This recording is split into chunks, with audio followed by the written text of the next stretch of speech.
लागला कोकणात हा देह धन्य झाला. नमन कलेचा जन्म लागला कोकणी माणसाला. जन्म लागला कोकणात हा देह धन्य झाला. नमन कलेचा जन्म लागला कोकणी माणसाला.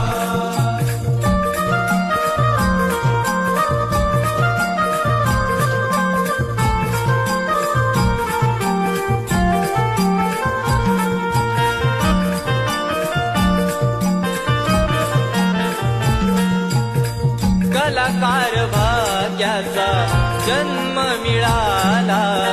मायेचा माय बाप रसिक